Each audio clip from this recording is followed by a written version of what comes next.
नमस्कार, आप देख रहे हैं हिंदी खबर में हूं आपके साथ अमित शर्मा। सबसे पहले आपको बताते हैं यूपी उपचुनाव को लेकर जो खबर सामने आ रही है वो ये है कि यहां पर वोटिंग लगातार चल रही है और वोटिंग का अब अंतिम 1 घंटा बाकी है। चुनाव के बीच कई जगह बवाल की खबरें भी सामने आई हैं। कानपुर मुजफ्फरनगर में बवाल हुआ है। कानपुर में बीजेपी प्रत्याशी पर पथराव की खबर भी सामने आई और मुजफ्फरनगर में पिस्टल लेकर थाना अध्यक्ष को दौड़ना पड़ा। ये बड़ी जानकारी आपको हम दे रहे हैं। तो कहीं से ये छिटपुट घटनाएं जो सामने आई हैं वो भी आपको हम बता रहे हैं, जहां पर मुजफ्फरनगर में पिस्टल लेकर थाना अध्यक्ष को दौड़ना पड़ा। तो ये बड़ी जानकारी लगातार आपको हम दे रहे हैं। यूपी विधानसभा का जो उपचुनाव हो रहा है 9 सीटों पर, उसको लेकर जो पल पल की अपडेट है लगातार आज सुबह से ही हिंदी खबर आपको दे रहा है। एक बार फिर से आपको बता दें कि कानपुर में बीजेपी प्रत्याशी पर पथराव की खबर सामने आई। तो यूपी उपचुनाव की वोटिंग जो है वो बदस्तूर चल रही है, वो लगातार जारी है और चुनाव के बीच कई जगह बवाल की खबरें भी सामने आईं। कानपुर और मुजफ्फरनगर में जमकर बवाल हुआ। जहां कानपुर में बीजेपी प्रत्याशी पर पथराव की खबर सामने आई तो मुजफ्फरनगर में एक थाना अध्यक्ष को पिस्टल लेकर दौड़ना पड़ा। पिस्टल लेकर वो दौड़ते दिखाई पड़े। हालांकि अभी भी वोटिंग का समय बाकी है। वोटिंग का 1 घंटा अभी बचा है और उसके बाद भी जो लोग एंटर कर जाएंगे पोलिंग बूथ के अंदर उनको मतदान करने की अनुमति होगी। लेकिन हाँ, जो लोग बाहर रह जाएंगे यानी कि जो एंटर नहीं कर पाएंगे वो उसके बाद जो निर्धारित समय है उसके बाद वोट नहीं कर पाएंगे। लेकिन ये देखिए, ये तस्वीर जो आपको हम दिखा रहे हैं ये मुजफ्फरनगर की तस्वीर है जहां पर थाना अध्यक्ष को पिस्टल लेकर दौड़ना पड़ा है। और ये जो तस्वीर आपको हम दिखा रहे हैं, ये तस्वीर आप देखिए, यहाँ पर बीजेपी के जो कार्यकर्ता हैं किस तरीके से गुस्से से लाल दिखाई पड़े। आज बबूला वो हो गए। वोटिंग का अभी भी अंतिम घंटा बाकी है। चुनाव के बीच में बवाल की जो खबरें हैं वो भी सामने आई हैं और काफ़ी देर तक आरोप प्रत्यारोप का जो दौर है वो भी लगातार चला। समाजवादी पार्टी ने बीजेपी के ऊपर और बीजेपी ने समाजवादी पार्टी के ऊपर भी कई तरह के गंभीर आरोप इस वोटिंग के बीच लगाए।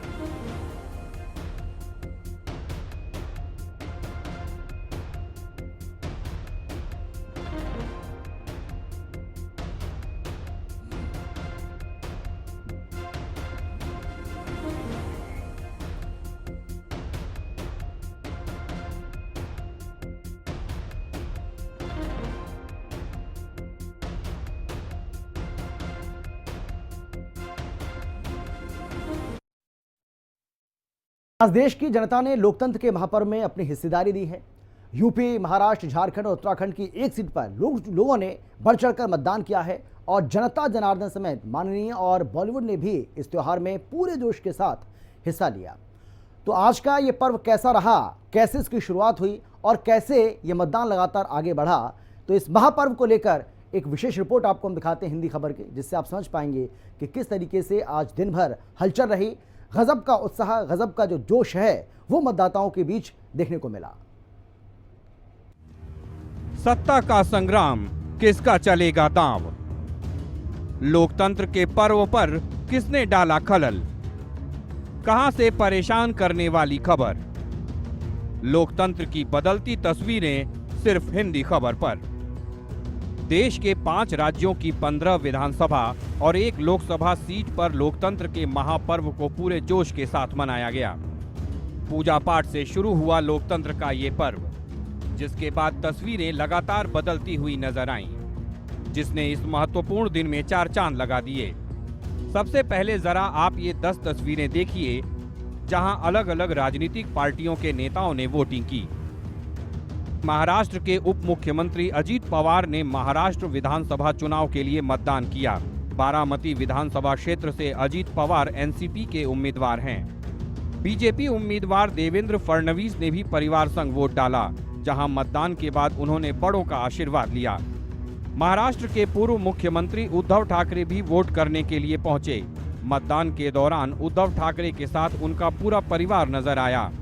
वहीं महाराष्ट्र सीएम और कोपरी पचपखड़ी विधानसभा सीट से शिवसेना उम्मीदवार एकनाथ शिंदे ने भी वोट डाला। साथ ही मुख्यमंत्री ने जीत का बड़ा दावा भी किया। शिवसेना यूबीटी नेता प्रियंका चतुर्वेदी ने भी महाराष्ट्र विधानसभा चुनाव के लिए मतदान किया। इसके साथ ही उन्होंने कहा कि चुनाव में महाराष्ट्र के हित, विकास, प्रगति का मुद्दा था, जो हमारे उद्योगों को यहां से हटाकर गुजरात ले जाया जा रहा है। मतदान से पहले पूजा पाठ की भी कई तस्वीरें दिखीं, जहां दिग्गज नेताओं ने भगवान का आशीर्वाद प्राप्त किया। पहली तस्वीर में सपा उम्मीदवार तेज प्रताप यादव पूजा करते हुए नजर आए, जहां उन्होंने पूरे विधि विधान के साथ भगवान की पूजा अर्चना की। दूसरी तस्वीर में साकोली विधानसभा सीट से कांग्रेस उम्मीदवार नाना पटोले ने भगवान का आशीर्वाद प्राप्त किया। वहीं तीसरी तस्वीर में शाइना एनसी मतदान से पहले पूजा करती हुई नजर आईं। मुंबई के श्री मुंबा देवी मंदिर में शाइना एनसी ने पूजा की। आखिरी और चौथी तस्वीर में बीजेपी प्रत्याशी अनुज प्रताप सिंह यादव ने बिधुना गांव में मार्कंडेय मंदिर में पूजा अर्चना की, उसके बाद मतदान किया। उसके बाद हर दिग्गज या खास मतदान केंद्र पहुंचा, जहां हर किसी ने खास से आम बनने तक का सफर तय किया और वोट कास्ट किया। जिन्हें कल तक एक बड़े पर्दे पर एक अभिनेता या अभिनेत्री के तौर पर देखा गया, आज वो अपना वोट कास्ट करते नजर आए। लोकतंत्र के इस महापर्व में बॉलीवुड अभिनेता अक्षय कुमार ने हिस्सा लिया। महाराष्ट्र विधानसभा चुनाव के लिए अभिनेता मतदान करते हुए नजर आए। अपनी एक्टिंग का जलवा बिखेरने वाले अभिनेता रितेश देशमुख ने भी परिवार संग वोट डाला। मतदान के दौरान अभिनेता की पत्नी जेनेलिया डिसूजा भी नजर आईं। वहीं मशहूर फिल्म निर्देशक सुभाष घई ने भी लोकतंत्र के इस महापर्व में बढ़ चढ़ के हिस्सा लिया। बांद्रा में सुभाष घई ने वोट किया। मशहूर गीतकार गुलजार ने भी महाराष्ट्र विधानसभा चुनाव के लिए मतदान किया। इस खास मौके पर उनके साथ उनकी बेटी मेघना गुलजार भी नजर आईं। मतदान केंद्रों पर पुख्ता इंतजाम किए गए। राजनीतिक पार्टी का हर दिग्गज अपनी जीत को लेकर आश्वस्त था, तो वहीं मतदान केंद्रों पर बुजुर्गों को कोई परेशानी न हो, इसका भी विशेष ध्यान रखा गया। वहीं लाख इंतजामों के बाद भी यूपी के कुछ क्षेत्रों से ऐसी तस्वीरें भी सामने आईं, जिसने सबको परेशान किया, और वो तस्वीर रही मुजफ्फरनगर और कुंदरकी की। जहां मुजफ्फरनगर में बवाल हुआ, तो वहीं समाजवादी पार्टी ने पुलिस पर आरोप लगाया कि वो मतदान में खलल डाल रहे हैं। लोकतंत्र के इस महापर्व में कई दिग्गजों ने बढ़ चढ़कर हिस्सा लिया। सभी ने पूरे जोर शोर के साथ मतदान किया। ब्यूरो रिपोर्ट, हिंदी खबर। तो हमारी ये रिपोर्ट आपने देखी, लेकिन हमारे साथ हमारे तमाम जो सहयोगी हैं वो जुड़ चुके हैं, जो आज सुबह से ही पल पल की जो अपडेट है इस चुनाव को लेकर वो आपको हम दे रहे हैं। हमारे साथ केदारनाथ से शुभांगी भट्ट मेरे साथ मौजूद हैं, सौरभ मिश्रा मेरे साथ प्रयागराज से मौजूद हैं, चंदन भट्टाचार्य जो है वो रांची से मेरे साथ हैं, और इसके साथ ही गाजियाबाद से आकाश चौधरी मेरे साथ मौजूद हैं। मैं सबसे पहले शुभांगी आपके पास आना चाहूँगा। मैं आपसे ये जानना चाहूँगा, क्योंकि अब बहुत समय कम रह गया है अब वोटिंग में, कैसा नज़ारा यहाँ पर देखने को मिला, किस तरीके का रुझान जो है वो वोटर्स का देखने को मिला, और कौन कौन से ऐसे मुद्दे रहे जो हावी रहे वोटर्स के बीच में? बिल्कुल, देखिए 6 बजे तक का समय है मतदान के लिए, और अब देखिए 5 से ज्यादा बज चुके हैं, लेकिन अभी भी समय बचा हुआ है। इस वक्त मैं केदारनाथ विधानसभा क्षेत्र के अगस्त्यमुनि राजकीय इंटर कॉलेज में मौजूद हूँ, जो कि यहाँ का सबसे बड़ी बेल्ट मानी जाती है, जहाँ पर बड़ी संख्या में यहाँ पर मतदाता जो है वो मौजूद है। लेकिन अभी क्योंकि अब समय हो चुका है और यहाँ पर क्योंकि पहाड़ी क्षेत्र है और शाम होते ही लोग घरों से बाहर कम निकलते हैं, लेकिन आप यहाँ देख पा रहे होंगे कि आपको ग्राउंड पूरा खाली नजर आ रहा होगा। हालांकि अभी यहाँ पर जो अधिकारी हैं वो मौजूद है, पुलिस प्रशासन जो है वो मौजूद है। लेकिन अगर मैं आज सुबह से शुरुआत करूं तो जो प्रत्याशी हैं उन्होंने कहीं ना कहीं बूथों पर जाकर जनता से भी हालचाल जाना, और लगातार जिस तरीके से लंबे समय से जो बड़े नेता हैं, चाहे वो मुख्यमंत्री हो या फिर कांग्रेस के वरिष्ठ जन हो, वो लगातार केदारनाथ में प्रचार प्रसार कर रहे थे, लगातार अपनी बातें उनकी जनता के बीच रख रहे थे और कई तमाम वादे भी करते हुए नजर आए। लेकिन जनता का मूड क्या है ये जानने की कोशिश हमने भी करी। उसमें कई लोग जो है नाराजगी भी व्यक्त करते हुए नजर आए। कई लोगों को दिक्कत थी, परेशानी थी, कोई सड़क कहीं पर नहीं है, कहीं पर अस्पताल नहीं है,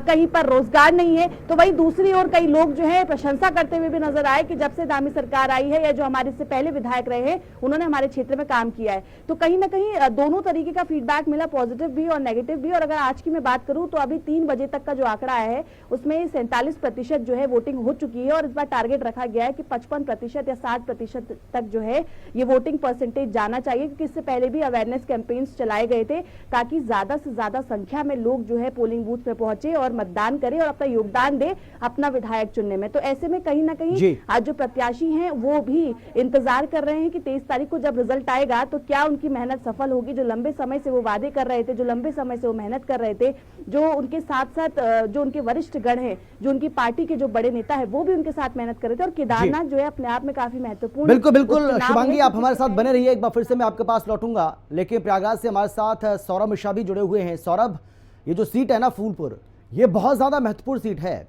और यही वजह है कि समाजवादी पार्टी हो या बीजेपी, दोनों ही पूरी ताकत इस सीट के लिए झोंक दी है। किस तरीके का नज़ारा आज यहाँ पर देखने को मिला, किस तरीके का रुझान जो है वो वोटर्स के बीच में देखने को मिला, और जैसा कि हमने देखा, शुभांगी हमें जानकारी दे रही थी कि कई ऐसे मुद्दे थे जो वोटर्स के बीच आज हावी रहे, लेकिन यहाँ आपने क्या देखा? देखिए, मैं सबसे पहले आपको बताऊंगा कि फूलपुर सीट पर जो उपचुनाव हो रहा था वो शांतिपूर्ण तरीके से संपन्न हो चुका है। हालांकि आज चुनाव वोट डालने का जो समय था वो सुबह 7 बजे से लेकर 5 बजे तक था। तो फूलपुर की जो सीट है वो सबसे हॉट सीट इसलिए भी मानी जा रही है क्योंकि देखिए यहाँ पर 2014 से ही देखिए बीजेपी का कब्जा रहा है और साथ ही साथ सीधी टक्कर आपको समाजवादी पार्टी और बीजेपी में देखने को मिलेगी। हालांकि समाजवादी पार्टी की तरफ से मुस्तफा सिद्दीकी मैदान में है और दूसरी तरफ अगर भाजपा की बात करें तो भाजपा से दीपक पटेल जो है वो मैदान में है। हालांकि जब हमने कुछ लोगों से यहाँ पर बात किया तो उनके मुद्दे थे विकास के।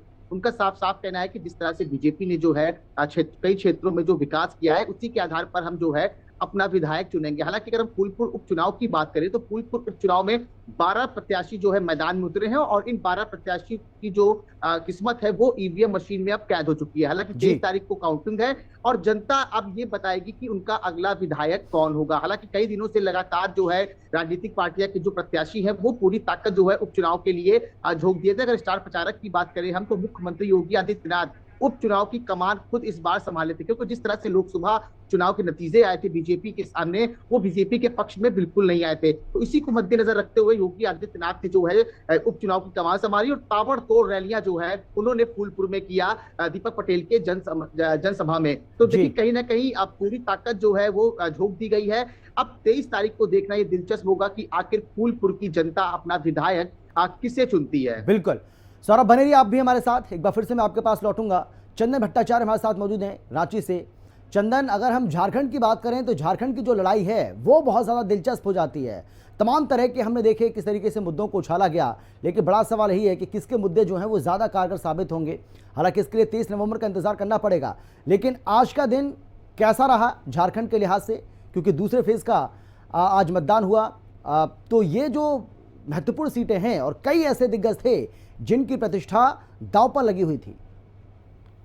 देखिए, अब तक जो है मतदान का प्रतिशत की अगर बात करें 3 बजे तक का जो आंकड़ा हमारे पास है उसके अनुसार अब तक 67% लगभग वोटिंग हो चुकी है और 5 बजे के बाद, यानी 5 तो बज चुका है, 4 बजे तक कुछ कुछ जो बूथ है वहां पे मतदान पहले ही संपन्न हो चुका था। 5 बजे के बाद ईवीएम का जो पेटी है वो बंद हो चुका है। अब जितने भी 38 सीटों पर जो चुनाव हो रहे हैं तमाम लोगों के जो किस्मत का फैसला है अब 23 को आना है। यानी पिटारा उनका जो ईवीएम मशीन है वो पूरी तरह बंद हो चुके हैं और शाम 7:30 बजे जो एक आधिकारिक डेटा जो है वो बताई जाएगी कि कितने फीसदी झारखंड में अब तक वोटिंग हुए हैं।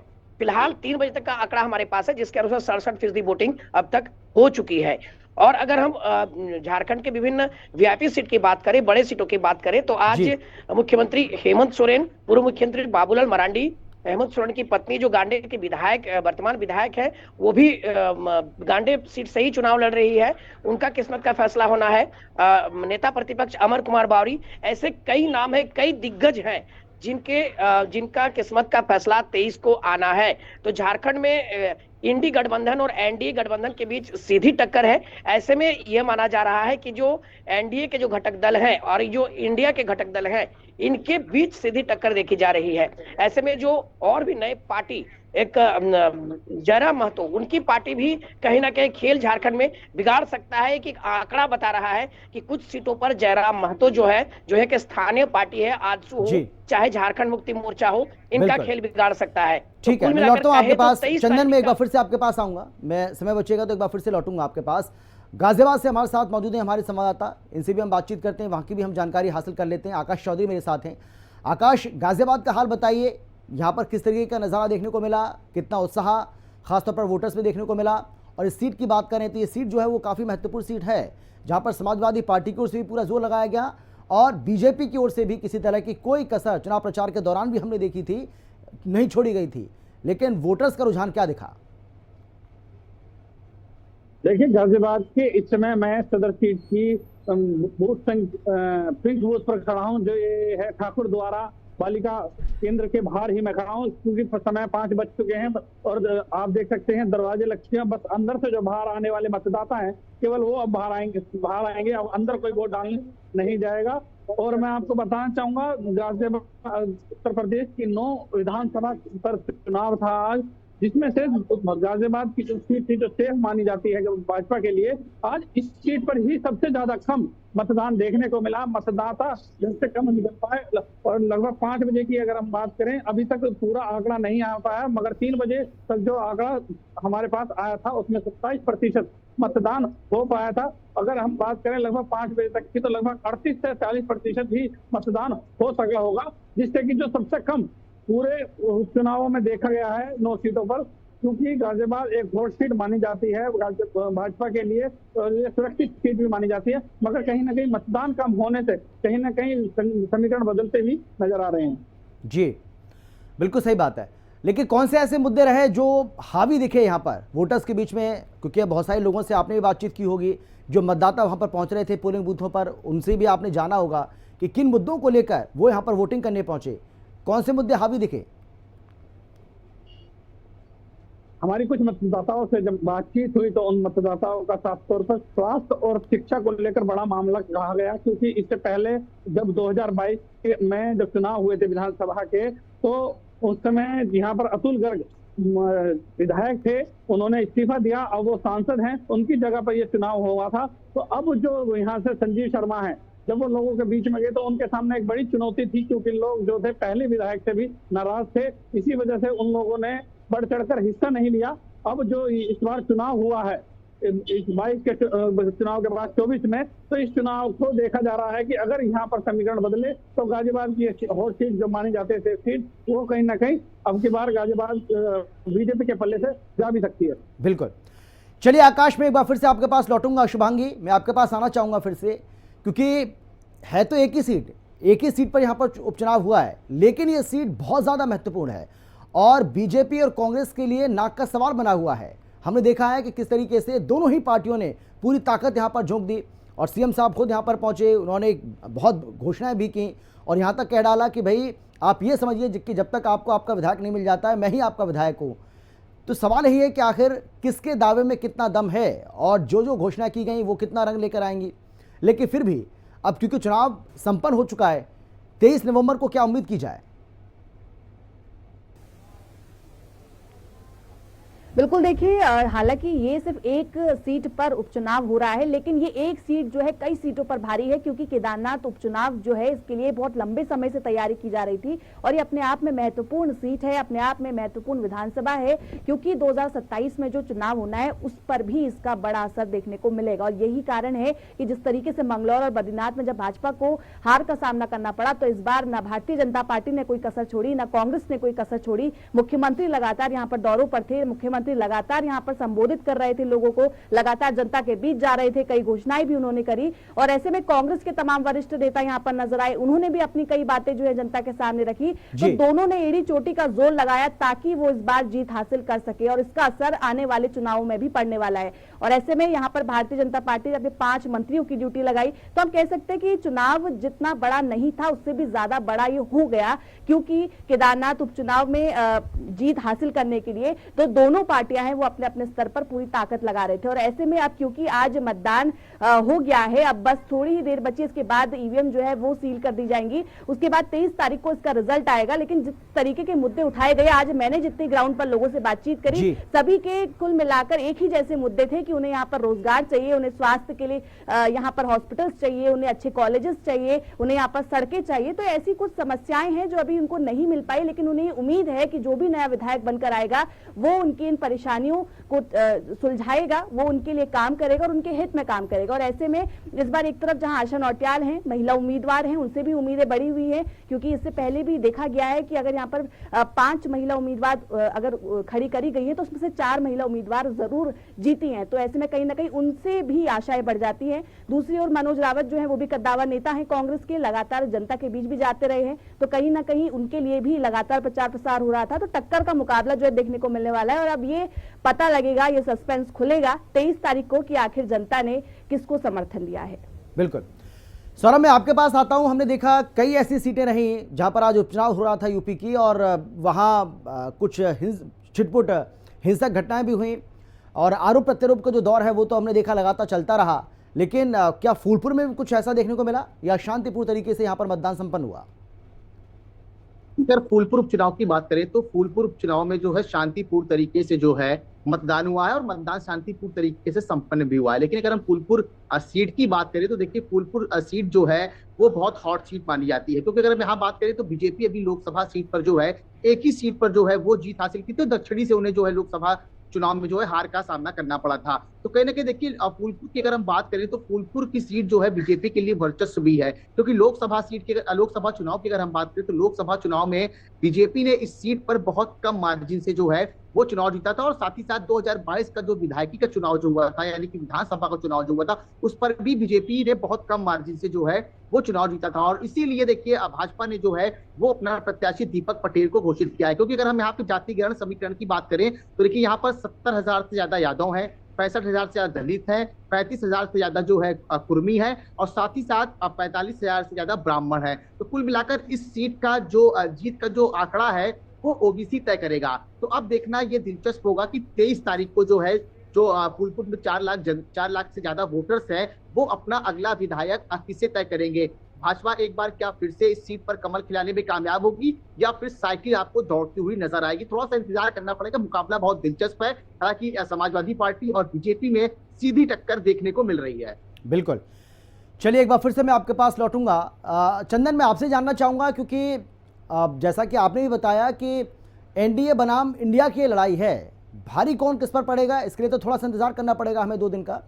लेकिन बीजेपी ने जो सबसे बड़ा मुद्दा बनाया इस चुनाव में वो था अवैध घुसपैठियों का, और बीजेपी के तमाम जो बड़े नेता हैं अपनी रैलियों के जरिए इस बात को ये कहते रहे कि यहाँ जिस तरीके से अवैध घुसपैठ को बढ़ावा दिया जा रहा है, जो घुसपैठ हो रही है झारखंड के अंदर, इसको अगर समाप्त करना है, इसको अगर खत्म करना है तो बीजेपी को आपको पावर में लाना ही होगा।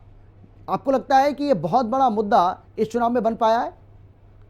देखिए, झारखंड 81 विधानसभा सीटों वाला एक स्टेट है और यहाँ अलग अलग मुद्दे हैं, छोटे छोटे काफी मुद्दे हैं, स्थानीय मुद्दे हैं। और ऐसे में लोग हैं, जिस तरीके से बातें सामने उभर कर आ रही है, ऐसे में जो बांग्लादेशी घुसपैठ का मामला है, ये मामला तो एक तरफ एक मुद्दा बनाया जा रहा है, लेकिन अगर कुल मिलाकर हम कहें तो ऐसे कई छोटे मुद्दे हैं, विकास का हो, रोजगार का हो, जेपीएससी का मामला हो, एग्जाम्स यहाँ नहीं हो रहे हैं, एग्जाम्स कंडक्ट होने के बाद भी कैंसिल कर दिया जा रहा है। तो इन मामलों को लेकर भी युवा खासा नाराज है और वर्तमान सरकार से भी नाराज है और भारतीय जनता पार्टी के वादों से भी वो इस तरीके से वो भरोसा नहीं जता पा रही है भारतीय जनता पार्टी भी कि क्या घुसपैठ मामले को लेकर ही वो चुनाव में आएंगे कि विकास के मुद्दे भी होंगे। तो कुल मिलाकर कहें तो झारखंड मुक्ति मोर्चा और भारतीय जनता पार्टी के बीच ये सीधी लड़ाई है। और जैसे कि कहा जा रहा है कि इंडी गठबंधन या फिर एनडीए गठबंधन, हाँ गठबंधन में अन्य घटक दल हैं, लेकिन अगर सीधी टक्कर देखें, सीधी लड़ाई की बात करें तो भारतीय जनता पार्टी और झारखंड मुक्ति मोर्चा के बीच देखी जा रही है। झारखंड मुक्ति मोर्चा ऐन मौके पर मैया सम्मान योजना का जो राशि जो उन्होंने बैंक खातों में महिलाओं के डाले, उसके बाद ऐसा लग रहा था कि तमाम जो वोट है वो बदल जाएंगे और बीजेपी से कनेक्ट ना करके झारखंड मुक्ति मोर्चा की ओर आएंगे। लेकिन ऐसे ही स्थानीय मुद्दे कई हैं, कई मुद्दों को लेकर लगातार बयानबाजी हो रही है। अब 23 तारीख का इंतजार है कि जनता किस ओर जाती है, वो विकास के मुद्दे को लेकर वोट करती है या फिर घुसपैठ जैसे मुद्दों को लेकर भी वो मतदान करते हैं। तो कहीं ना कहीं हमें 23 तारीख का इंतजार करना होगा, क्योंकि मैंने पहले ही बताया कि झारखंड एक 81 विधानसभा वाली स्टेट है और यहाँ की जो पॉलिटिकल सिनेरियो है यहाँ अन्य स्टेट से काफी अलग है। तो हमें 23 तारीख का इंतजार करना होगा। बिल्कुल। चलिए गाजियाबाद का रुख करेंगे। गाजियाबाद से आकाश चौधरी लगातार हमारे साथ बने हुए हैं। आकाश, गाजियाबाद क्योंकि एनसीआर क्षेत्र में आता है और यहाँ की जो लड़ाई है वो इसलिए भी दिलचस्प हो जाती है क्योंकि हमने देखा यहाँ पर रोड शो भी किया गया। मुख्यमंत्री योगी आदित्यनाथ जो है वो खुद यहाँ पर पहुँचते हैं, उनकी ओर से रोड शो भी आयोजित किया जाता है। यानी कि बीजेपी ने भी ये तय कर लिया था कि किसी भी सूरत में ये जो सीट है उसके हाथ से निकल ना पाए, और यही वजह है कि सीएम योगी यहाँ पर पहुँचते हैं, रोड शो भी करते हैं। और समाजवादी पार्टी और जब कांग्रेस के बीच में गठबंधन की बात चल रही थी, हालांकि वो बात अलग है कि वो सिरे से नहीं चढ़ पाया, लेकिन ये कहा जा रहा था कि कांग्रेस पार्टी यहाँ से अपना कैंडिडेट उतार सकती है। खैर वो सब बातें अब बहुत बात की बात है, लेकिन बड़ा सवाल यही है कि बीजेपी और समाजवादी पार्टी के बीच में टक्कर तो है, लेकिन इस टक्कर में बाजी कौन मार सकता है, क्या उम्मीद की जाए? देखिए, मैं आपको बताना चाहूंगा, जिस तरह का मतदान का हो रहा है, वोटिंग परसेंटेज रहा है, इससे यही उम्मीद लगाई रहेगी कि कहीं ना कहीं यहाँ जो मामला है कांटे का फंसा हुआ जा रहा है, क्योंकि इस सीट को वैसे सुरक्षित माना जाता है भाजपा के लिए, मगर इस सीट पर एचआरडी से जो पिंकी चौधरी हैं, उनकी पत्नी जो पूनम चौधरी है, वो भी चुनाव लड़ती हैं और वो कहीं ना कहीं भाजपा के वोटर तो उसकी सेंध लगाने में ही खड़ी हुई हैं। इसी कारण से ये देखा जा रहा है कि शिवराज सिंह भी इस पूरे मामले में कहीं ना कहीं बाजी मार भी सकते हैं, क्योंकि वोटिंग परसेंटेज की अगर बात करें अब तक का सबसे कम बिल्कुल बिल्कुल बिल्कुल। बहुत धन्यवाद आपका शुभांगी, आपका सौरभ, आपका और इसके साथ ही चंदन और आकाश, आपका भी बहुत शुक्रिया इस तमाम जानकारी के, तमाम बातचीत के लिए। और इसी तरीके से हिंदी खबर पर पल पल की जो अपडेट है आगे भी जारी रहेगी। ये मेगा कवरेज लगातार हमारी चल रही है। आप बने रहिए हिंदी खबर के साथ और देखते रहिए हिंदी खबर।